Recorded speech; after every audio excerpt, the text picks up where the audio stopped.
Karnataka news beet follow ಮಾಡಿ, subscribe ಮಾಡಿ.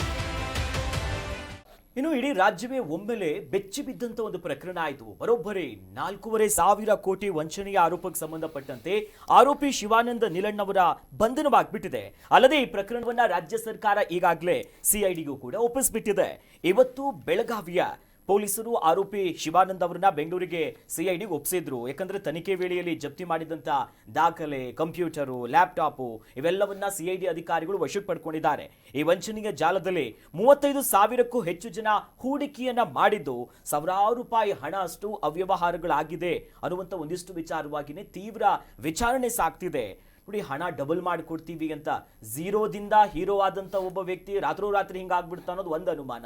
ಮತ್ತೊಂದು ಕಡೆಯಲ್ಲಿ ಇಷ್ಟು ಕೋಟ್ಯಾಂತರ ರೂಪಾಯಿ ಹಣ ಇದ್ರೂ ಕೂಡ ಈ 10ಕ್ಕೂ ಹೆಚ್ಚು ಬ್ಯಾಂಕ್ ಅಕೌಂಟ್ ಇದೆ. ಆ ಅಧಿಕಾರಿಗಳು ಏನ್ ಮಾಡ್ತಿದ್ದಾರೆ ಅನ್ನೋ ಪ್ರಶ್ನೆ ಬಹಳ ಶಾಕಿಂಗ್ ಮತ್ತು ಬಹಳ ಆಶ್ಚರ್ಯ ಈ ಘಟನೆ. ಮೊದಲು ಈ ಕೇಸು ಯಾವಾಗ ಬೆಳಕಿಗೆ ಬರುತ್ತೋ ಅದಕ್ಕಿಂತ ಮುಂಚಿತವಾಗಿ ಜನಕ್ಕೆ, ಅಂದರೆ ಇತ್ತೀಚಿನ ಯುವ ಜನತೆ ಆಗಲಿ, ಇತ್ತೀಚಿನ ಯಾರೇ ವ್ಯಕ್ತಿ ಆಗಿರಲಿ, ಇಂಥ ಒಂದು ಹೇಳಿಕೆ ಕೊಡುವಂಥ ಹುಚ್ಚಾಟದ ವ್ಯಕ್ತಿಯನ್ನು ನಾವು ನೋಡಿರಲಿಲ್ಲ. ನಾವು ಅಂದರೆ ಸ್ವಾಮಿಗಳು ಕಾವಿ ಹಾಕ್ಕೊಂಡು ಇನ್ನೊಂದು ಹಾಕ್ಕೊಂಡು ಇಲ್ಲ ಬೇರೆ ರೀತಿಯಲ್ಲಿ ಇರುವಂಥವ್ರು ದೇವರು ಅಂತ ಅಂದ್ಕೊಂಡವರು, ದೇವಮಾನವರು, ಅವ್ರ ಬಾಯಲ್ಲೆಲ್ಲ ಬರ್ತಿದ್ದ ಮಾತುಗಳು ಇವನು ಟಿ ಶರ್ಟ್ ಪ್ಯಾಂಟು ಇನ್ಶರ್ಟ್ ಮಾಡ್ಕೊಂಡು ಬಂದು ನಿಂತ್ಕೊಂಡು ಸ್ಟೇಜಲ್ಲಿ ಈ ಜಗತ್ತು ಕಂಡ ಅತಿ ಶ್ರೇಷ್ಠ ವ್ಯಕ್ತಿ ಅನ್ನೋದು, ನಾನೇನೋ ದೊಡ್ಡ ಮೇಧಾವಿ ಅನ್ನೋ ರೀತಿಯಲ್ಲಿ ಮಾತಾಡುವಂಥದ್ದು, ನಾನು ನಿಮ್ಮನ್ನು ಕಾಪಾಡೋದಕ್ಕೆ ಬಂದಿದ್ದೀನಿ, ರಾಮಕೃಷ್ಣ ಆದ ನಂತರದಲ್ಲಿ ನಾನು ಬಂದು ಹುಟ್ಟಿದ್ದೀನಿ ನಿಮ್ಮನ್ನು ಕಾಪಾಡೋದಕ್ಕೆ ಅಂತ ಹೇಳುವಂಥದ್ದು. ಅತಿರೇಕದ ಮಾತುಗಳು ಹೆಂಗಿದ್ದು ಅಂತಂದರೆ, ಇಡೀ ಈ ಶ್ರೇಷ್ಠ ಜಗತ್ತಲ್ಲಿ ನಾನೊಬ್ಬ ಶ್ರೇಷ್ಠ ವ್ಯಕ್ತಿ, ನಾನು ಒಬ್ಬನೇ ಇರೋದು ನಿಮ್ಮನ್ನು ಕಾಪಾಡೋದಕ್ಕೆ, ಬೇರೆ ಯಾರೂ ಇಲ್ಲ. ಆ ನಿಟ್ಟಲ್ಲಿ ಮಾತಿನ ಭರದಲ್ಲಿ ಒಂದು ಮಾತಾಡ್ಬಿಡ್ತಾರೆ. 15,000 ಗನ್ಗಳು ಇಟ್ಬಿಟ್ಟಿದ್ದೀನಿ ನಿಮ್ಮ ರಕ್ಷಣೆಗೋಸ್ಕರ, 1.5 ಲಕ್ಷ ಜನ ಸೈನ್ಯದ ಕಟ್ಕೊಂಡು ಓಡಾಡ್ತಾ ಇದ್ದೀನಿ ನಾನು ಅನ್ನುವಂಥ ನಿಟ್ಟಲ್ಲಿ ಒಂದು ಸ್ಟೇಟ್ಮೆಂಟ್ ಕೊಟ್ಟುಬಿಡ್ತಾನೆ. ಅದೇ ಮಾತಿನ ಭರದಲ್ಲಿ ಏನೋ ಒಂದು ಮುಳುವಾಗೋದು ಅಂದರೆ ಇದೆ ಅಂತ. 15,000 ಗನ್ ಇಟ್ಟಿದ್ದಾನೆ ಅಂತ ತಕ್ಷಣಕ್ಕೆ ಭದ್ರತಾ ವಿಚಾರದಲ್ಲಿ ಆತನನ್ನು ವಶಕ್ಕೆ ಪಡಿಲೇಬೇಕಾಗಿತ್ತು. ಮತ್ತು ಈಗ ಕಳೆದ 1 ತಿಂಗಳಿಂದ ಇವನ ಮೇಲೊಂದು ಕಣ್ಣಿಟ್ಟಿದ್ರು, ಈ ವ್ಯಕ್ತಿಯ ಮೇಲೊಂದು ಕಣ್ಣಿಟ್ಟಿದ್ರು. 2004, 2005, 2006ರಲ್ಲಿ ಏನೂ ಇಲ್ಲದ ವ್ಯಕ್ತಿ 15ರಲ್ಲಿ ಎಲ್ಲ 12ರಲ್ಲೋ ಎಲ್ಲೋ ಒಂದು ಕಡೆ ಒಂದು 15 ಲಕ್ಷ ರೂಪಾಯಿ ಸ್ಟಾಕ್ ಮಾರ್ಕೆಟಲ್ಲಿ ಕಳ್ಕೊಂಡಿರುವಂಥ ವ್ಯಕ್ತಿ ತಾನೇ ಒಂದು ಅದೇನೋ ಅಕ್ಯುಮೆನ್ ಅಂತಲೇ ಯಾವುದೊಂದು ಆ್ಯಪ್ ತೆಗಿತಾರೆ, ಅಲ್ಲೊಂದಷ್ಟು ಏನೋ ಹೂಡಿಕೆಗಳನ್ನು ಶುರು ಮಾಡ್ಕೋತಾ ಹೋಗ್ತಾರೆ. ಅದಾದ ನಂತರದಲ್ಲಿ ಶಿವಮ್ ಅಸೋಸಿಯೇಟ್ ಅಂತ ಹೇಳ್ಬಿಟ್ಟು ಒಂದು ಸಂಸ್ಥೆ ತೆರೀತಾರೆ. ಯಾವುದೇ RBI ಗೈಡ್ಲೈನ್ಸನ್ನು ಫಾಲೋ ಮಾಡೋದಿಲ್ಲ, ಸೆಬಿ ರೂಲ್ಸನ್ನು ಫಾಲೋ ಮಾಡೋದಿಲ್ಲ. ಈ ವಿಚಾರದಲ್ಲಿ ಈತನ ಮೇಲೆ ಒಂದು ಕಣ್ಣಿಟ್ಟಿದ್ರು. 35,000 ರಿಂದ 40,000 ಜನ ಈ ಹೂಡಿಕೆಯಲ್ಲಿ ಪಾಲುದಾರರಾಗಿದ್ದರು ಅನ್ನುವಂಥದ್ದನ್ನು, ಅಂದರೆ ವಾರ್ಷಿಕವಾಗಿ 36% ಬಡ್ಡಿಯನ್ನು ನಿಮಗೆ ಕೊಡ್ತೀನಿ ಅನ್ನುವಂಥ ನಿಟ್ಟಲ್ಲಿ, ತಿಂಗಳಿಗೆ 3% ಬಡ್ಡಿ ಕೊಟ್ಬಿಡ್ತೀನಿ ಅಂತ, ವಾರ್ಷಿಕವಾಗಿ 36% ಆಗೋಗ್ಬಿಡುತ್ತೆ. ಬಡ್ಡಿ ರೂಪದಲ್ಲಿ ನಿಮಗೆ ಕೊಡ್ತೀನಿ ಅಂತ ಹೇಳಿ ಮಾಜಿ ಸೈನಿಕರು, ಅಮಾಯಕರು, ಬೇರೆ ಬೇರೆ ಒಂದು 35,000 ರಿಂದ 40,000 ಜನ ಈ ಆಮಿಷದ ಮಾತಿಗೆ ಒಳಗಾಗಿ ಬಂದು ಹೂಡಿಕೆಯನ್ನು ಮಾಡಿದ್ರಂತೆ. ಅವ್ರದೇ ಹಣದಲ್ಲಿ ಅವರಿಗೆ ಬಡ್ಡಿ ರೂಪದಲ್ಲಿ ಕೊಟ್ಟುಕೊಂಡು ಹೆಂಗೋ ಕಾಲ ತಳ್ಳಿಕೊಂಡು ಬಂದು ಅವರು ಕೊಟ್ಟಿರೋ ದುಡ್ಡನ್ನು ಸ್ಟಾಕ್ ಮಾರ್ಕೆಟ್ಗೆ ಹಾಕ್ಕೊಂಡು ಒಂದಷ್ಟು ಬೇರೆ ಬೇರೆ ಹೂಡಿಕೆಗಳ ಜೊತೆಗೆ ಆಟ ಆಡ್ಕೊಂಡು ಹೋಗ್ತಿದ್ದ ವ್ಯಕ್ತಿ ಈಗ ಬೆಳಗಾವಿ ಉತ್ಸವದಲ್ಲಿ ಒಂದಷ್ಟು ನೆರೆದ ಸಭಿಕರನ್ನು ಉದ್ದೇಶಿಸಿ ಮಾತಾಡೋದು, ದೊಡ್ಡ ದೊಡ್ಡ ಕಾರ್ಯಕ್ರಮಗಳನ್ನು ಆಯೋಜನೆ ಮಾಡೋದು, ಮಹಾರಾಷ್ಟ್ರದಲ್ಲಿ ಏನೋ ಮಾಡಿದ್ದಂತೆ, ಬೆಳಗಾಮಲ್ಲಿ ಮಾಡಿದ್ರಂತೆ, ಕೋಟ್ಯಾಂತರ ರೂಪಾಯಿ ಖರ್ಚು ಮಾಡೋದನ್ನೆಲ್ಲ ನೋಡಿಬಿಟ್ರೆ ಅಲ್ಲಿರೋ ಬೆಳಗಾವಿಯಲ್ಲಿರೋ ಸತೀಶ್ ಜಾರಕಿಹೊಳಿ ಅವರಿಗೆ, ಲಕ್ಷ್ಮೀ ಹೆಬ್ಬಾಳ್ಕರ್ಗೆ ಏನಾಗಬೇಕು ಪಾಪ, ನಾವು ಇಷ್ಟು ದುಡ್ಡಿದ್ರು ಇಷ್ಟೊಂದು ಆಡಂಬರ ಮಾಡೋಕೆ ಆಗ್ತಾ ಇಲ್ಲ, ಇವ್ನು ಯಾರೋ ಬಂದುಬಿಟ್ನಲ್ಲ, ಏನೋ ಅಕ್ರಮ ಆಕ್ರಮಣ ಆಗೋಗ್ಬಿಡುತ್ತಾ ಅನ್ನುವಂಥ ನಿಟ್ಟಲ್ಲಿ ಕೆಲಸ ಆಗಿದ್ರು ಆಗಿರ್ಬೋದು. ಆದರೆ ಅವರೇನು ಇದನ್ನು ರಾಜಕೀಯ ಲಾಭಕ್ಕೆ ತಗೊಂಡಿಲ್ಲ ಅಂತ ಹೇಳ್ತಾ ಇದ್ದಾರೆ. ಆದರೆ ಆತನ ನಡವಳಿಕೆ ಹಂಗಿತ್ತು. ನಾನೇ CM ಆಗ್ಬಿಡಲ್ಲ 2028ಕ್ಕೆ ಅಂತ ಮಾತು ಬೇರೆ ಬಂತು. ಎಷ್ಟು ಕ್ಷೇತ್ರವನ್ನು ಗೆದ್ದು ಬರೋದೇನು ನನಗೆ ದೊಡ್ಡ ವಿಚಾರ ಅಲ್ಲ ಅಂತ ಹೇಳ್ತಾನೆ. ಮುಖ್ಯಮಂತ್ರಿ ಆಗ್ಬಿಡ್ಲಾ ಅಂತ ಜನಕ್ಕೆ ಕೇಳ್ತಾನೆ. ನಿಮ್ಮನ್ನು ಬದಲಾವಣೆ ಮಾಡೋದಕ್ಕೆ ನಾನು ಒಬ್ಬನೇ ಇರೋದು, ಆಗ್ಬಿಡ್ಲಾ ಅಂತಾನೆ. ಇದೆಲ್ಲ ನೋಡಿದ್ರೆ ಏನನ್ನಿಸ್ತು ಅಂತಂದರೆ, ಈ ಹುಚ್ಚಾಟಕ್ಕೆ ಪರಮಾವಧಿಗೆ ಏನು ಮಿತಿನೇ ಇಲ್ವೇನೋ ಅಂತ ನಿಟ್ಟಲ್ಲಿ ಬಂದು ಕೂತ್ಕೊಂಡ್ಬಿಟ್ಟಿದ್ದ ಮನುಷ್ಯ.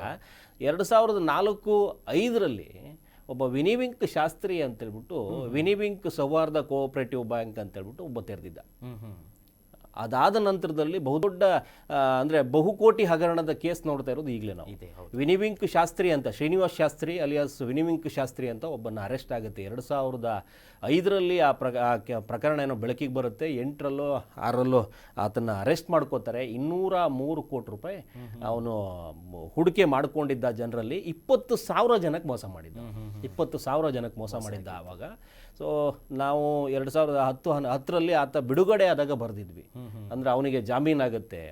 ಸೊ ಆ ಸಂದರ್ಭದ ನಂತರದಲ್ಲಿ ಈ ರೀತಿ ಹಣ ಡಬ್ಲಿಂಗ್, ಅಂದರೆ ಮನಿ ಡಬ್ಲಿಂಗ್ ಅಂತ ಕಾನ್ಸೆಪ್ಟ್, ಹಣ ದುಪ್ಪಟ್ಟು ಮಾಡಿಕೊಡ್ತೀವಿ, ಬಡ್ಡಿ ಕೊಡ್ತೀವಿ ಹೆಚ್ಚುವರಿ ಅಂತ ಹೇಳ್ಬಿಟ್ಟು ಜನರನ್ನ ಮೋಸ ಮಾಡಿರುವಂಥ ವ್ಯಕ್ತಿಯಲ್ಲಿ ಈತ ಎರಡನೇವನಾಗಿ ಬರ್ತಾನೆ ಇತ್ತೀಚಿನ ದಿನಗಳಲ್ಲಿ. 2004-5ರ ವಿನಿವಿಂಕ್ ಶಾಸ್ತ್ರಿ ಕೇಸ್ ನಂತರದಲ್ಲಿ ನೋಡ್ತಾ ಇರುವಂಥ ಕೇಸ್ ಇದು.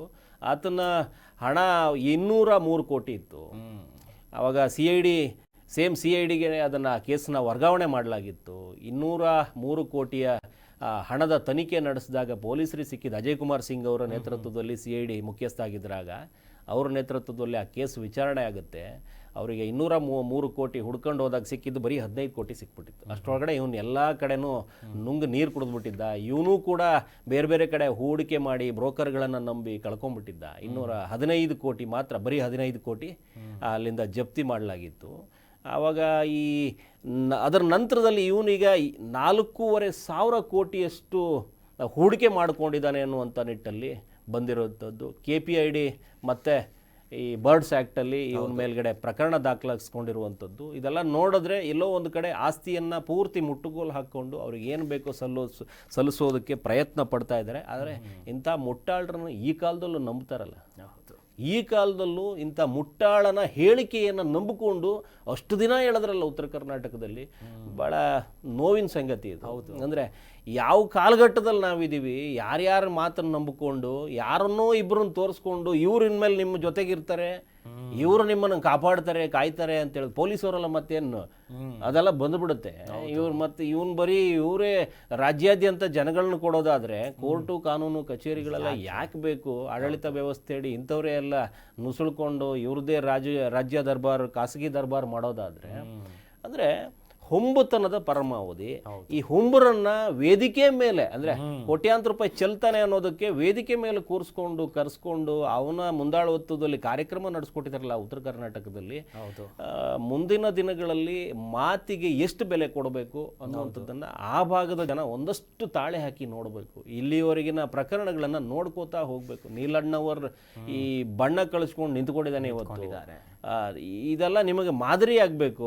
ಇನ್ನೊಂದು ಸರಿ ಈ ರೀತಿ ಹೋಗಬಾರ್ದು ಅಂಥೇಳಿ ಜಗತ್ತನ್ನ ನಾನೊಬ್ಬ ಬಂದು ಆಳ್ತೀನಿ ಅಥವಾ ನಿಮಗೋಸ್ಕರ ನಾನು ಬಂದಿದ್ದೀನಿ ಅಂತಂದಾಗ ಯಾರೋ ಆಗಿನ ಕಾಲದಲ್ಲಿ ಬಂದದ್ದನ್ನೆಲ್ಲ ಹೇಳ್ಕೊಂಡು ನಾನೆಲ್ಲೋ ಒಂದು ಕಡೆ ನಿಮಗೆ ದುಡ್ಡು ಕೊಡ್ತೀನಿ ಅಂತ ಎಲ್ಲಿಂದ ಕೊಡೋಕೆ ಸಾಧ್ಯ?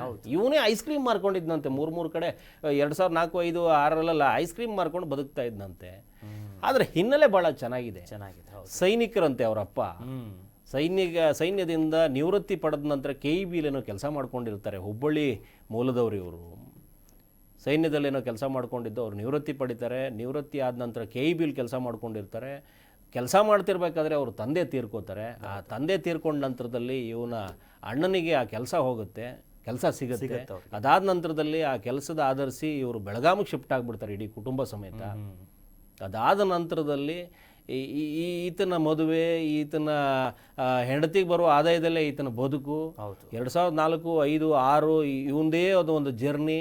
ಅದಾದ ನಂತರದ ಈ ಮೆಡಿಕಲ್ಲಿ ಅಲ್ಲಿ ಇಲ್ಲಿ ಎಲ್ಲ ಕಡೆ ಕೆಲಸ ಮಾಡ್ಕೊಂಡು ಬಂದಿರುವಂಥ ವ್ಯಕ್ತಿ ಅದೆಲ್ಲೋ ಶೇರ್ ಮಾರ್ಕೆಟ್ ಕಡೆ ಒಂದು ಚೂರು ವಾಸನೆ ಬಡ್ದು ಆ ಕಡೆ ಹೊಟ್ಟುಬಿಡ್ತಾನೆ.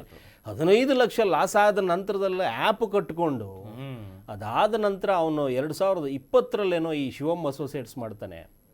ಅದಕ್ಕಿಂತ ಒಂದು ಸಿನಿಮಾ ಕೂಡ ನಿರ್ಮಾಣ ಮಾಡಿದ್ದೆ. ಚಾಂಪಿಯನ್ ಅಂತೇಳಿ ಒಂದು ಸಿನಿಮಾ ನಿರ್ಮಾಣ ಮಾಡ್ತಾನೆ. ತನ್ನ ಸ್ನೇಹಿತನಿಗೋಸ್ಕರ ನಾನು ಮಾತು ಕೊಟ್ಟಿದ್ದನ್ನು ಉಳಿಸ್ಕೋಬೇಕು ಅನ್ನುವಂಥ ನಿಟ್ಟಲ್ಲಿ ಚಾಂಪಿಯನ್ ಅಂತ ಒಂದು ಯಾವುದೋ ಒಂದು ಈ ಸ್ಪೋರ್ಟ್ಸ್ ಇನ್ಸ್ಪಿರೇಷನಲ್ ಒಂದು ಕಥೆ ರೆಡಿ ಮಾಡಿಕೊಂಡು ಅಲ್ಲೂ ಒಂದು ನಿರ್ಮಾಣ ಮಾಡಿ ಅಲ್ಲೊಂದು ಕೈ ಸುಟ್ಕೊಂಡ್ಬಿಡ್ತಾನೆ. 5-6 ಕೋಟಿ ಅಲ್ಲೂ ಹೊರಟೋಗ್ಬಿಡುತ್ತೆ. ಯಾರ ದುಡ್ಡು ಎಲ್ಲ ಜಾತ್ರೆ ಮಾಡಿಬಿಡ್ತಾನೆ. ಅದಾದ ನಂತರದಲ್ಲಿ ಆ ಶಿವಮ್ ಅಸೋಸಿಯೇಟ್ಸ್ ಹೆಸರಲ್ಲಿ 2020ರಲ್ಲೇ ತೆರೆದಿದ್ದ ಅನ್ಸುತ್ತೆ. 22ರಲ್ಲೋ 21ರಲ್ಲೋ ಸಿನಿಮಾ ಮಾಡಿದ್ದು. 20ರಲ್ಲೇ ಈ ಶಿವಮ್ ಅಸೋಸಿಯೇಟ್ಸಲ್ಲಿ ಬೇಕಾಬಿಟ್ಟು ದುಡ್ಡುಗಳು ಬರೋದಕ್ಕೆ ಶುರುವಾದವು. ನಮ್ಮವ್ರಿಗೆ ಏನು 2 ಮಾಡ್ತೀವಿ, ನಿಮ್ಮ ದುಡ್ಡನ್ನ ಡಬಲ್ ಮಾಡಿಕೊಡ್ತೀವಿ ಅಂದ ತಕ್ಷಣ ತಂದು ಸುರಿದ್ರು. ಹೌದು. ಆಗಿರೋ ಕಥೆಗಳು 4,500 ಕೋಟಿಗೆ ಬಂದು ನಿಂತ್ಕೊಂಡು 35,000-40,000 ಜನ ಆಮಿಷಕ್ಕೆ ಬಲಿಯಾದವರು. ಹೌದು. ಅವರಿಗೆ ಹಾಕಿರೋ ದುಡ್ಡಲ್ಲಿ ಎಷ್ಟೆಷ್ಟು ಬರುತ್ತೋ ಗೊತ್ತಿಲ್ಲ, ಬರೋದಂತೂ ಇದೆ ಅಂತ ಅನ್ಸುತ್ತೆ. ಒಬ್ಬನೇ ಎಷ್ಟು ಮಾತ್ರ ತಿನ್ಲಿಕ್ಕೆ ಸಾಧ್ಯ.